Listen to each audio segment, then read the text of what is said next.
Kembali kita di Ngaji Narasi Online. Assalamualaikum warahmatullahi wabarakatuh. Alhamdulillahi rabbil alamin.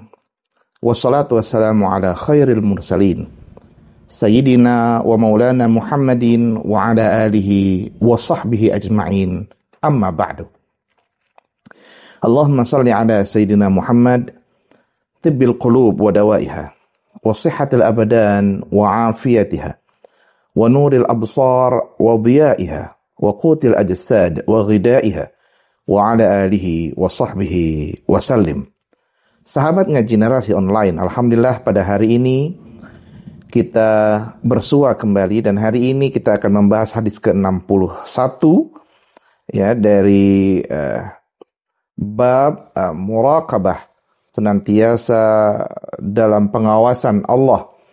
Ya, ini dalam kitab Riyadhus Shalihin, hadis ke-61 ini penting untuk kita bahas, kita kaji, berkenaan tentang bila kita pernah berbuat kejahatan, maka cara menghapus nilai dosa atas kejahatan tersebut di hadapan Allah adalah berikut solusinya. Untuk itu, simak sampai akhir, jangan skip agar manfaat. Bismillahirrahmanirrahim. An Abi Dzarrin Jundub ibni Junadah wa Abi Abdurrahman Mu'adz ibni Jabal radhiyallahu anhuma an Rasulillah sallallahu alaihi wasallam qala ittaqillaha haitsuma kunta wa atbi'is sayyi'atal hasanata tamhuha wa khaliqin nasa bi khuluqin hasanin rawahu at-Tirmidzi wa qala haditsun hasanun. Ini hadis ya diriwayatkan dalam kitab Sunan At-Tirmidzi ya. Dan kualitas hadis ini adalah hadis hasan, berada di bawah sahih, di atas dhaif. Nah, hadis ini yang menyampaikan adalah Abu Dzar. Ya, dari Abu Dzar Jundub ibni Junadah dan Abi Abdurrahman Mu'adz bin Jabal. Semoga Allah meridhai keduanya. An Rasulullah sallallahu alaihi wasallam. Hadis ini sumbernya adalah dari Rasulullah sallallahu alaihi wasallam. Qala, beliau bersabda, ittaqillaha, bertakwalah kamu kepada Allah subhanahu wa ta'ala haitsuma kunta, ya, dimanapun engkau berada. Ini prinsip ya, bertakwa kepada Allah ini adalah prinsip bagi seorang mukmin, muslim, muhsin. Maka dia harus senantiasa bertakwa kepada Allah subhanahu wa ta'ala.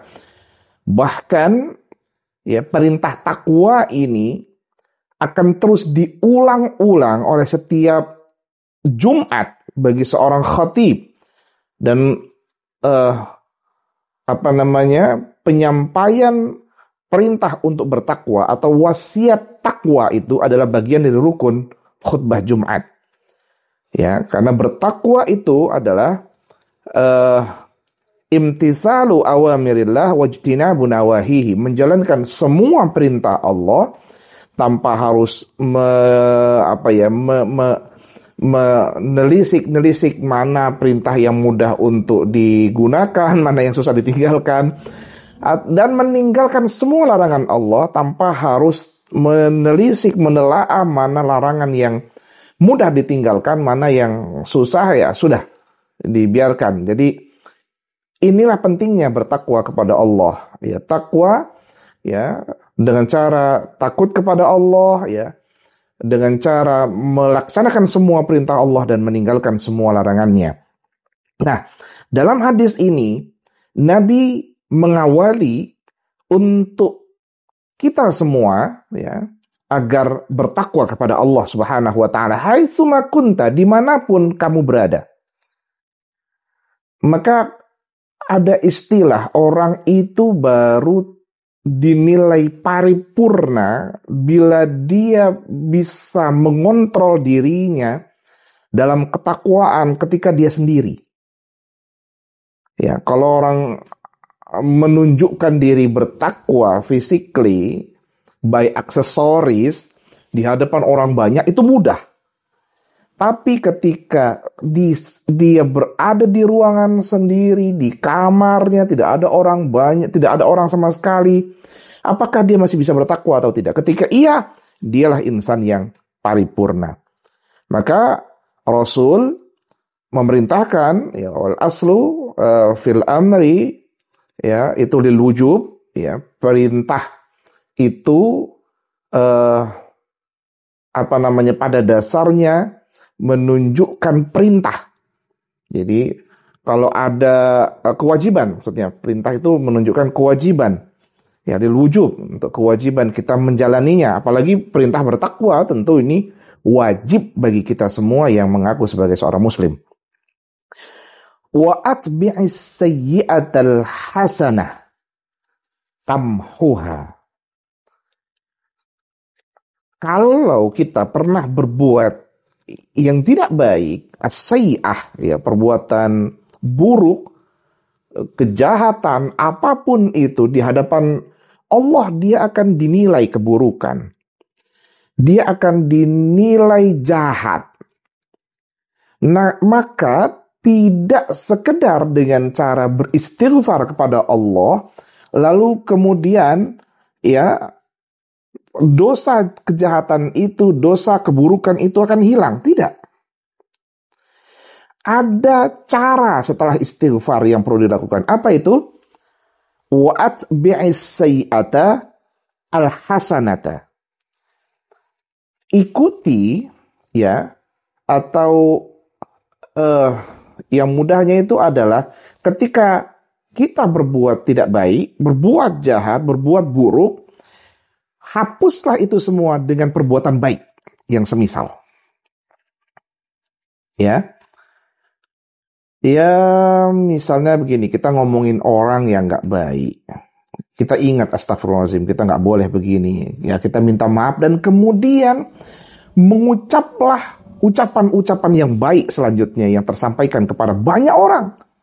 Baik itu kalam nasihat atau kalam syafaat, kalam yang menyenangkan orang lain, ya, itu semua kita lakukan demi apa? Menghapus catatan kejahatan, catatan buruk yang sudah tercatat sebelumnya. Ini cara buat kita semua. Ya. Maka ada yang tanya, bagaimana kalau orang yang mencuri? Ya, kembalikan.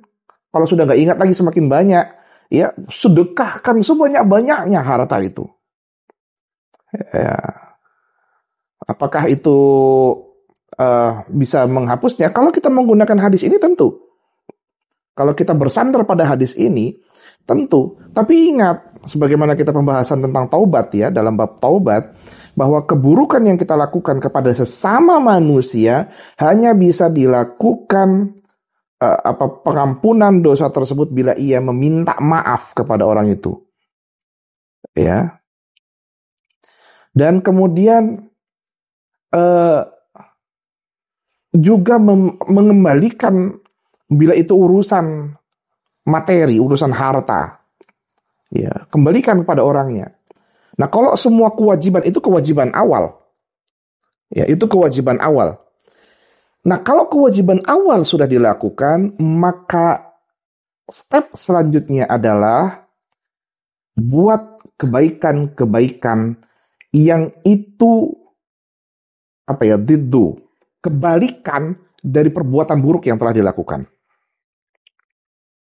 Lakukan itu. Ya.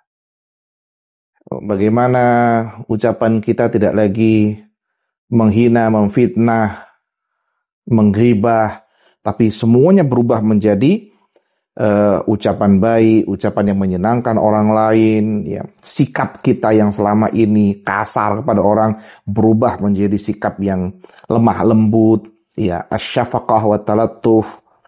Ya, apalagi ini sudah mau bulan Muharram, di mana kita penting untuk memuliakan anak yatim, ya, dengan cara mengelus kepalanya, karena bikulli sya'ratin darajah.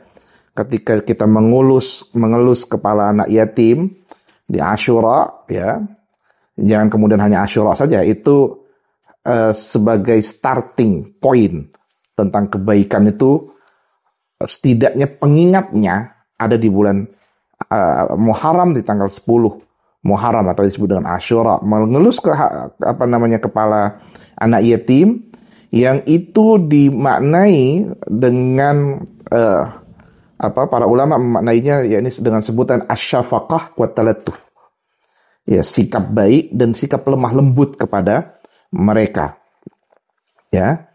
Nah, oleh karenanya sekali lagi, kalau kita pernah berbuat buruk sikap kita kepada orang lain, maka kebalikannya yang harus kita lakukan adalah berbuat baik, sikap kita baik kepada orang lain. Mencuri, ya, kewajibannya sudah dilakukan, maka sedekah jalan selanjutnya.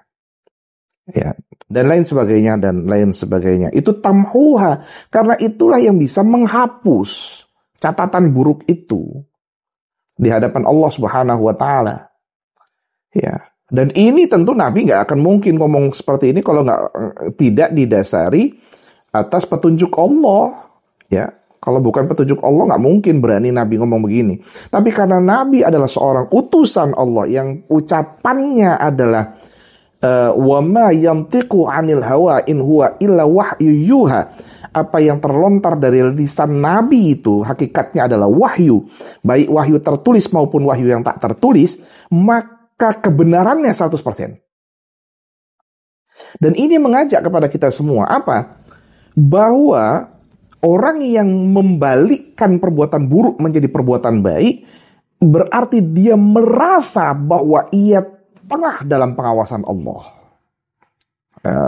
Kita akan dengan sendirinya merasa Allah, saya sudah melakukan ini, saya melakukan ini, ya, dan lain sebagainya, termasuk dosa kecil dan dosa besar, ya, apapun itu. Bagaimana dengan orang yang sudah berzina? Ya, orang yang sudah berzina, apa yang perlu dilakukan misalnya? Maka yang dilakukan adalah kebalikan dari perzinahan itu. Yang pertama adalah ini kalau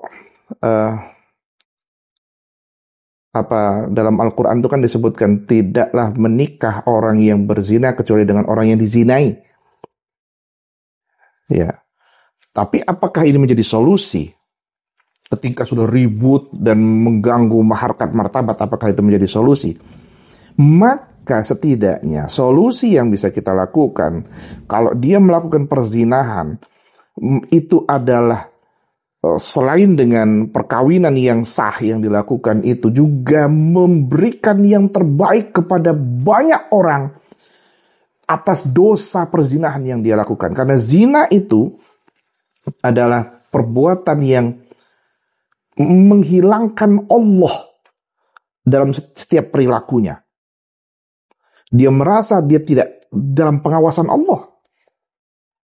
Ya, ingat pernah kita bahas dalam bab sabar, dalam bab taubat, di mana ada seorang wanita yang tiap harinya menjual diri. Tiba-tiba ada seorang laki-laki yang ahli ibadah, terpincut keinginan untuk menggauli wanita tersebut. Walhasil sebelum terjadi dia ingat Allah, lalu dia lari, tapi uangnya ia serahkan semua padanya. Nah, setidaknya itu dalil. Berikan banyak hal kepada orang-orang dari perilaku jahatnya yang disebut dengan perzinahan itu. Nauzubillah min dzalik. Dan lain lagi, banyak hal lagi, dosa-dosa yang tentu perlu kita ingat. Ingat ya, Nabi itu mengingatkan kepada kita semua bahwa orang yang celaka itu adalah nisyanuz dzunubil madiyah wa hiya 'indallahi mahfuzah. Lupa akan dosanya, sedangkan dosanya itu senantiasa tersimpan, terjaga di sisi Allah Subhanahu wa taala. Wa dzikrul hasanatil madiyah wa la yadri aqbilat amruddat, dan dia ingat selalu akan perbuatan baiknya, sedangkan perbuatan baiknya belum tentu diterima Allah Subhanahu wa taala. Itu kan ungkapan yang detail sekali tentang seseorang itu punya penilaian buruk di hadapan Allah Subhanahu wa taala. Maka kembali kita ingatkan, ikutilah perbuatan buruk yang pernah kita lakukan, bukan berarti mengulangi perbuatan buruk itu, tapi ikuti, imbangi dengan perbuatan baik yang semisal atau yang kebalikan dari perbuatan buruk itu. Ya. Sahabat ngaji narasi online. Yang kedua adalah setelah kita tahu tentang pengawasan Allah Subhanahu wa taala dengan cara berbuat baik sebagai pengganti perbuatan buruk sehingga catatan buruk itu dihapus. Yang kedua adalah wa khaliqin nasa bi khuluqin hasanin. Maka yang kedua adalah senantiasa menunjukkan akhlak yang baik di hadapan orang banyak. Ya, itu juga cara agar kemudian kita bisa mendapatkan nilai takwa yang sempurna. Pertama adalah hapus perbuatan buruk dengan perbuatan baik, dan yang kedua adalah tunjukkan akhlak yang mulia kita di hadapan orang banyak. Semua akhlak. Ya, karena ketika seseorang menunjukkan akhlak mulianya, maka dia akan bisa menjadi qudwah, orang yang bisa diikuti oleh orang banyak. Nah, sahabat ngaji narasi online, ini hadis ke-61 ini menjadi pegangan buat kita semua. Ingat, kita semua pasti pernah buat dosa. Nggak ada satupun di antara kita yang tidak pernah buat dosa. Maka hapuslah catatan dosa tersebut, catatan buruk, catatan jahat yang sudah kita lakukan dengan perbuatan baik, yang itu adalah kebalikan dari perbuatan jahat, perbuatan buruk yang telah kita lakukan. Dan tunjukkan setelah itu dengan perilaku, adab, etik, norma yang sempurna, yang baik di hadapan sesama manusia. Semoga Allah senantiasa memberi petunjuk pada kita semua, menjaga kita semua, dan kita merasa bahwa kita senantiasa dalam pengawasan Allah, sehingga akhlak kita adalah akhlak yang mulia dan perbuatan kita adalah perbuatan yang baik, sehingga Allah menerima semuanya sebagai nilai takwa di sisinya. Amin ya rabbal alamin. Allah manfa'na bima 'allamtana wa 'allimna ma yanfa'una warzuqna 'uluman tanfa'una wahdina subul salam. Wa sallallahu ala sayyidina Muhammadin nabiyil ummi wa ala alihi wa sahbihi wa baraka wa sallam. Wafaqana Allah jami'a lima yuhibbuhu wa yardah. Assalamualaikum warahmatullahi wabarakatuh.